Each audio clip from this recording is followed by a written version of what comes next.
Assalamualaikum warahmatullahi wabarakatuh. Di sini kita akan membahas kisah wanita bermahar Islam dan keromantisan kepada suaminya.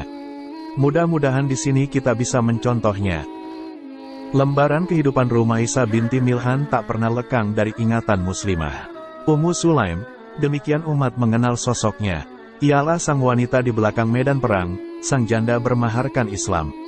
Saat Abu Talha datang melamar, Ummu Sulaim merupakan seorang janda. Namun Ummu Sulaim tak buru-buru menerima lamaran pria. Padahal ia harus mencari nafkah untuk merawat anak-anaknya yang yatim. Sementara Abu Talha merupakan pria yang banyak harta. Namun ternyata Ummu Sulaim menolak lamaran Abu Talha. Alasannya karena agama. Ya, Abu Talha masih musyrik kala itu. Ummu Sulaim berkata saat menolak lamaran itu, "Wahai Abu Talha, orang sepertimu tidak semestinya lamarannya ditolak. Akan tetapi, engkau masih kafir, sedangkan aku wanita muslimah. Aku tidak boleh menikah denganmu." Abu Talha yang sudah jatuh hati pada Ummu Sulaim pun menawarkan harta. Ia tahu betul seorang janda membutuhkan nafkah untuk anak-anaknya.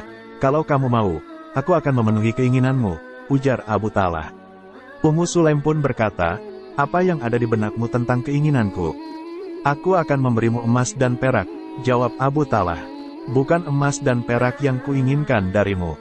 Yang kuinginkan darimu adalah Islam. Jika engkau mau masuk Islam, itulah maharku. Aku tidak meminta kepadamu selain itu," tutur Ummu Sulaim. Masya Allah, tak ada prosesi lamaran yang lebih romantis daripada kisah Ummu Sulaim dan Abu Talha. Setelah momen itu, Abu Talha segera menemui Rasulullah dan belajar Islam dari beliau Shallallahu Alaihi Wasallam. Tak lama kemudian, Ummu Sulaim dan Abu Talha pun menikah. Ummu Sulaim selalu mempercantik diri di hadapan suaminya, Abu Talha. Bahkan suatu hari, salah seorang putranya sakit keras hingga menemui ajal. Namun ia melarang kerabatnya untuk memberitahu Abu Talha tentang kabar tersebut. Pasalnya, si putra yang meninggal adalah anak kesayangan Abu Talha. Setelah putranya dikuburkan, Ummu Sulaim tetap berias diri. Ia berdandan untuk menyambut kepulangan Abu Talha. Padahal ia masih sangat berduka atas kematian putranya. Namun Ummu Sulaim tetap berdandan untuk melayani sang suami. Inilah sikap romantis dari Ummu Sulaim yang patut ditiru muslimah. Namun fenomena yang terjadi saat ini justru sebaliknya. Wanita berdandan justru bukan di hadapan suami, melainkan saat keluar rumah. Mereka menggunakan makeup ketika bertemu teman-temannya, jalan-jalan, bahkan berbelanja. Akan tetapi ketika di rumah, di hadapan suami, ia justru tak merias diri. Tak heran jika kemudian muncul perselingkuhan yang merusak keharmonisan rumah tangga. Saat Abu Talha pulang bersama teman-temannya, Ummu Sulaim telah siap menyiapkan makanan. Ia memasak untuk suaminya dan tamu yang datang. Itu adalah hari yang sama saat anaknya meninggal. Abu Talha tak mengetahui kabar tersebut sementara Ummu Sulaim berada di atas kesabaran yang luar biasa hingga dapat melakukan aktivitas seperti biasa. Ia memasak untuk Abu Talha, bahkan tamu-tamu suaminya. Mereka pun kenyang dan merasa nikmat dengan masakan Ummu Sulaim.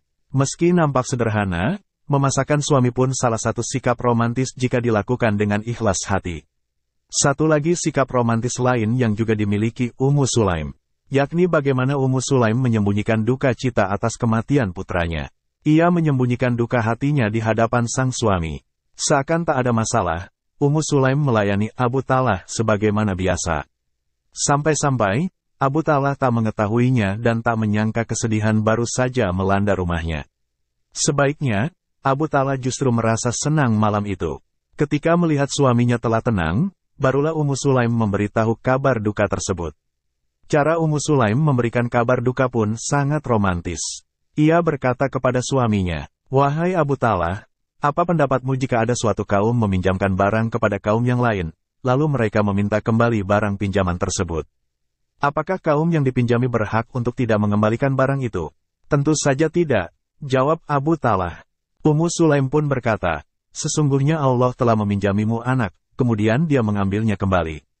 Oleh karena itu, bersabarlah dan harapkanlah pahala dari Allah." Abu Talha pun begitu kaget mendengarnya. Namun karena ia telah tenang, Abu Talha pun dapat bersabar. Ia berkata pada Ummu Sulaim, "Engkau tidak memberitahuku tentang berita kematian anakku sampai terjadi apa yang terjadi, barulah engkau memberitahukan kepadaku perihal putraku. Innalillahi wa inna ilaihi rajiun." Sikap Ummu Sulaim lagi-lagi berbeda dengan muslimah di masa kini. Jangankan menyimpan duka, jika ada sedikit masalah di rumah pun rasanya ingin segera memberitahu suami. Jangankan menunggu suami tenang, saat suami masih di kantor pun sudah dikirimi pesan singkat tentang beragam masalah di rumah.